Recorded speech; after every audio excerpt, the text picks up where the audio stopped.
মিষ্টি তুই কাঁদছিস কেন? হ্যাঁ, তোর চোখে এত জল, কাঁদছিস কেন? কি হলো তোর? মানুষ হাসতে হাসতে কেউ কাঁদে?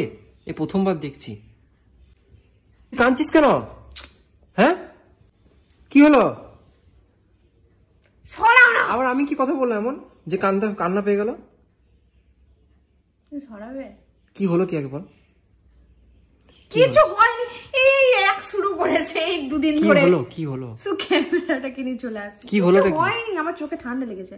ঠান্ডা লাগলে এত জল পড়ে? অল্প অল্প জল পড়ে না, আমার ঠান্ডা। কি হলো বলবো। কিছু হয়নি রে বাবা, আমার গলা ঠান্ডা লেগেছে, গলা বসে আছে, ঠিক করে কথা বলছিস। কি হলোটা কি বল। কিছু না, কি হবে? এইটা কি? ঘড়ি। হ্যাঁ, এই জন্য কান্না? ঘড়ির জন্য কেউ কাঁদে? এই প্রথমবার দেখছি ঘড়ির জন্য কেউ কাঁদছে। প্রিয় ঘড়ি। দেখি, এর জন্য এত কান্না? আমি ঘড়ি পরা ছেড়ে দিয়েছিলাম। আমার এই ঘড়িটা জানো তো আমার কাছ থেকে হারিয়ে গেছিল, তারপর থেকে আমি ঘড়ি পরা ছেড়ে দিয়েছিলাম। আমি না খুঁজে পাচ্ছিলাম না, এটা আমি কোম্পানিটা একদম সেম টু সেম ওইটাই এনে দিয়েছে। প্রীতমের মনে ছিল, প্রীতম বলেছিল আমি দেবো কিনে। আসলে পরশু দিনকে আমাকে বলছে তুই ঘড়ি পরিস না কেন, তখন আমি বললাম যে আমি ঘড়ি পরবো না।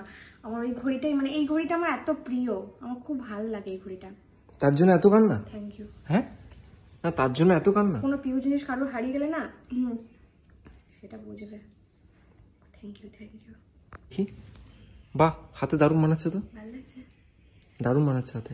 এটা আমার খুব প্রিয় ঘড়িটা। এটা তো আগেও পরতিস না? হ্যাঁ, তারপর থেকে তার পরা বন্ধ করে দিয়েছিলাম ঘড়িটা। বাহ, দারুণ মানাচ্ছে তো। Thank you. এবার হ্যাপি? হ্যাঁ, হ্যাপি খুব, সত্যি খুব হ্যাপি। আর কিনো না। আরে আমার ঠান্ডা লেগেছে।